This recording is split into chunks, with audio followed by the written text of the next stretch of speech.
Hello and welcome to your in-depth weekly horoscope for week commencing the 3rd of April for the Sun or the Ascendant.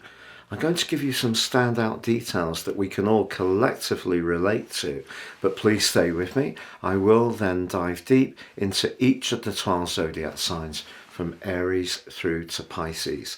If you're a returning visitor, thank you so much for joining me once more. If you're new here, it's great to have you with us, and I'd be honoured if you'd subscribe. Please click or tap on the bell notification symbol. This is very much a community, so please share any thoughts you have. I do interact with each one. So as we come into this new week, Mercury, the planet of communication, which rules the sign of Gemini, but also the sign of Virgo, where its influence is much more to do with precision. Its move into Taurus is asking us to grapple with the foundations in our lives, especially the ones to do with everyday finance, I feel. But the second house energy of Taurus is also about how we feel about ourselves, our self-worth and our values. But it's clashing with the mighty but tiny Pluto almost straight away. So Monday through to Wednesday could see some tensions around a group situation or around a closer relationship where our values may not align quite as closely with somebody else, perhaps as much as we thought they had done, or any differences that have been there can come to the surface, can be revealed. Pluto often keeps things out of sight, so there could be some revelations in this early part of the week. But there's also, from Tuesday to Saturday, Mercury actually forges a very constructive link to Saturn. So if we can tap in to past experiences, knowledge and instincts, our instincts, in a positive way, that can help us to make the most of our resources. Also, Saturn is linking brilliantly this week to Mars, with both Mars in Cancer and Saturn in Pisces, two water signs. I think the provocative energy of Mars, it's not at its best in Cancer, of course, it's in a full. I think that's saying, look, it's okay to grapple with emotions and perhaps even be a little bit more vulnerable. So we could see some people opening up about their core values or opening up about their feelings. Also, from Wednesday to Sunday, a glorious link between Venus and Neptune is really quite idealistic. So if there's someone coming through in our situation who we really do admire and has the kind of qualities that we can really respect, this could be something that gives us a lot of uplift. The key to that particular aspect is not to have unrealistic expectations. But of course, relationships really come sharply into focus on the back of the full moon. For most people, this is going to occur on Thursday. For those people who live on the west coast of America, it is on Wednesday. But Chiron, the wounded healer, is very close to the sun, as is Jupiter. And I feel that there is an opportunity here for all of us to think again about the connections we have, to not necessarily just view things in binary terms of they're with us, they're not with us. Life has become so polarized.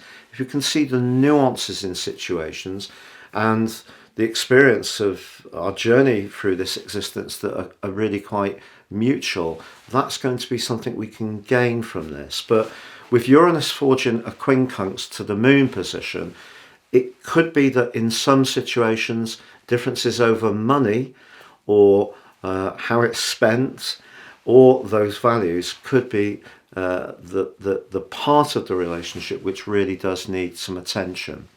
Now, as this week draws to a close, Venus is forging a wonderful angle to Pluto. This really can help us to appreciate the very special alliances we have in our lives.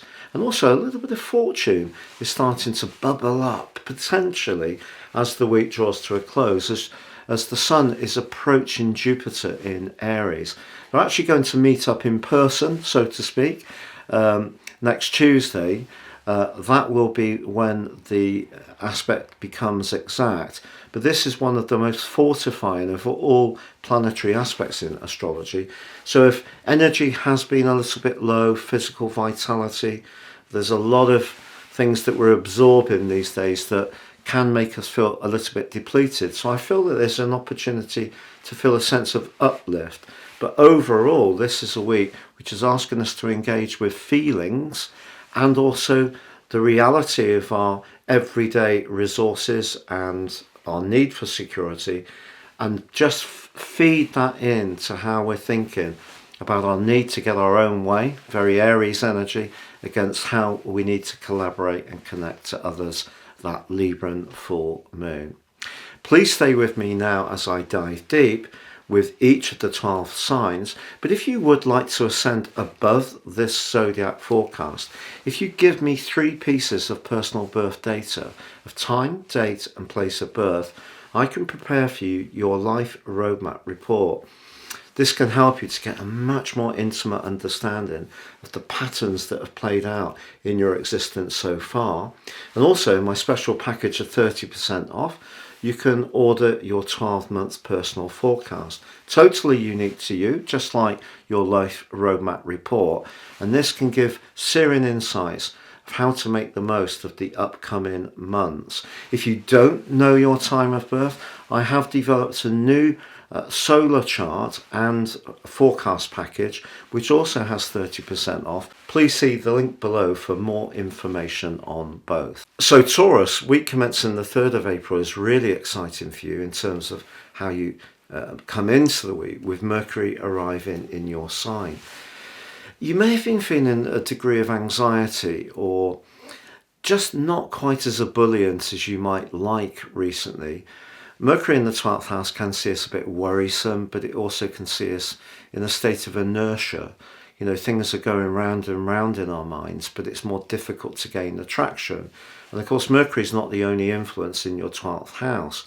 You also have the Sun, Jupiter and Chiron there. And they're at the heart of this week's story with the full moon, which occurs for most people on the 6th, on Thursday. And this could mean that if there is something of a more psychological nature that you've been resisting, perhaps because you don't feel that that's for you, that, you know, it's important to, you know, stay strong and positive and resolute, which are all great qualities and very important. But I feel that if something does feel out of kilter, this is a particularly positive full moon in some ways, in that it can push into the open some different ways or different perspectives. Maybe someone's going to reveal an observation or a viewpoint about your approach, which may feel in some ways a little bit tender, but if with Mercury's help you can take it in the spirit that it's meant and try to be trusting of where it's coming from, even if someone actually expresses it in a slightly clumsy way, still try to take it on the chin, because Mercury forges an excellent link with Saturn.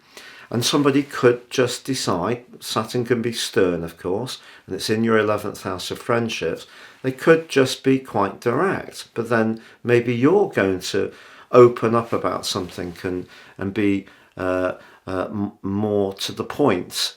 It is just possible, however, around a business relationship, perhaps with a line manager, that things could feel a little bit difficult. Maybe it's because you don't feel that you're getting enough recognition for the work you do behind the scenes. You know, it's very easy for people to make instant judgments. One of the challenges, I think, of modern life is that managers by nature don't tend to come and do the job of the people they're managing. Even if they did it for half a day, they would gain a lot of insights into how difficult and challenging it can be at times. So there may be something that's a bit stressful or irritating around that, but with Mars in the 3rd house of your situation, if you need to articulate or defend your position, you can do so with passion, that's for sure. There is also a beautiful link between your ruler Venus and Neptune in the 2nd half of this week. Is there somebody around you who may be a little bit unable to say how they feel to you, but maybe there's something about their energy that you find really very, very lovely. It doesn't have to be a romantic connection. It could be someone who shares a spiritual belief with you, or just their energy just seems to be very soothing and uplifting for you. If you are interested in any kind of healing, it would be good to get together in a group dynamic towards the end of this week with that particular aspect. And with Jupiter coming or being joined by the Sun more closely as this week draws to a close, I feel this burgeoning of understanding around the subconscious, the psychological, the hidden, the spiritual dimension of your situation can really be given a mighty charge of energy.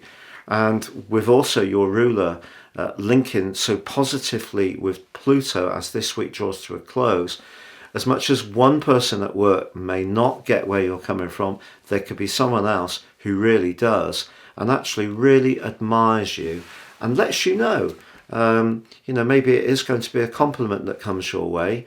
And how this comes about, maybe it's a text message or an email or a little scribbled message, perhaps on a chalkboard, but some kind of vote of confidence can still come to you as this week draws to a close.